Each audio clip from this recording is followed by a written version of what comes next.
The phone rang while I was staring at the reflection of my own face in the dark office window. 71 missed calls, all from her. I didn't answer. I let it ring again, and again, and again. Earlier that day, she had laughed. Not the soft laugh I married. Not the one that used to feel like home.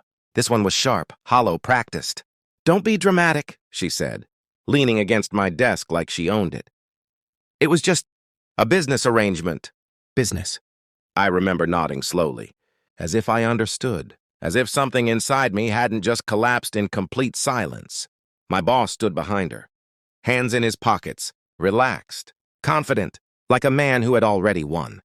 They thought I didn't know. They thought I had just discovered something small, a misunderstanding, a harmless compromise. But I had already seen everything. The tapes. I picked up my phone, watched it vibrate again in my hand. Her name. Over and over. 72. I smiled. Not because it was funny, because it was finished. It started with a message that wasn't meant for me. It never is. Her phone lit up on the kitchen counter while she was in the shower. I wasn't snooping. I never had to, but something about the way it buzzed, persistent, urgent, made me look. Tonight.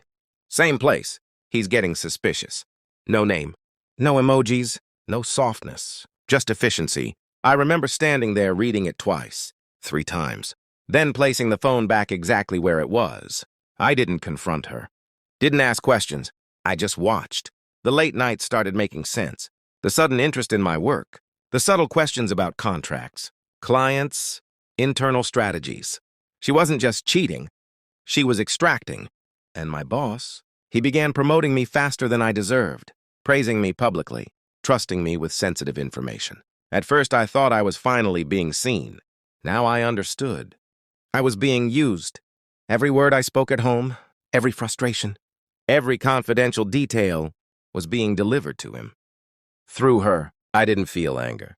Not immediately. Just clarity, like stepping outside and realizing the storm had been building for a long time, and I had simply refused to look up.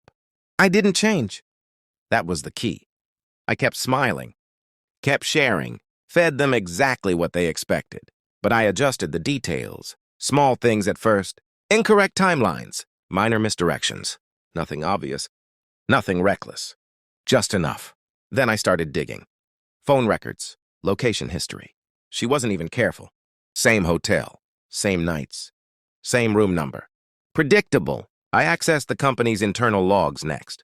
Cross-referenced data leaks. Every compromised deal traced back to a conversation I had at home. Within 48 hours. Perfect pipeline. Efficient. Intimate. I almost admired it. Almost. Then I found the real proof. Not messages. Not logs. Tapes. Hidden in a secure folder on a cloud account she thought I didn't know about. Videos. Clear. Undeniable. Not just of them together, but of them talking. About me. He trusts you completely. He's too naive to see it. We'll break him slowly. No need to rush.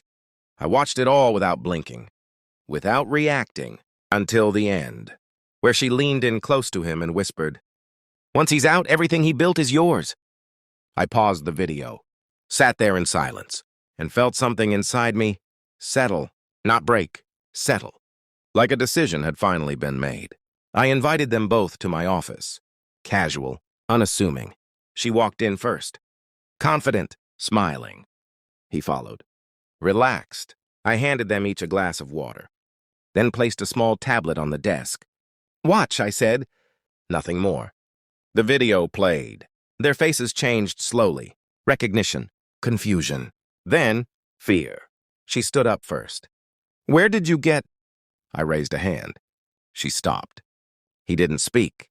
He just stared at the screen, jaw tight, calculating. Always calculating. I admired that about him. Still do. "I know everything," I said quietly. No anger. No shouting. "Just truth." She started crying. Of course she did. "It wasn't like that," she whispered. "It was just business," I finished for her. She froze. He finally spoke. "You think this changes anything?" I looked at him. Really looked. And for the first time, he didn't look powerful. He looked exposed. "I already sent it," I said. "Simple, clean." He frowned. Sent what? The tapes. A pause. Then realization hit. Not just him. Her, too. Board members, I continued. Regulators, legal. I leaned back in my chair. And a few competitors. Silence. Heavy. Crushing. You've been using insider information, I said calmly. Corporate espionage, fraud. I tilted my head slightly. And now, there's proof. He moved first. Reached for his phone. Too late. Always too late. She collapsed into the chair. Crying harder now. Not for me. For herself. I can fix this, she said desperately. We can fix this. I almost smiled. Fix. Such a fragile word. I already did, I replied. Then I stood up. Walked to the door. Paused. And added, without turning, by removing the problem. The villa in Switzerland was quiet, peaceful, exactly how I like things now. No noise, no lies, just clarity. She called 71 times, left messages, voicemails filled with regret, apologies, promises. I didn't listen to them. Didn't need to.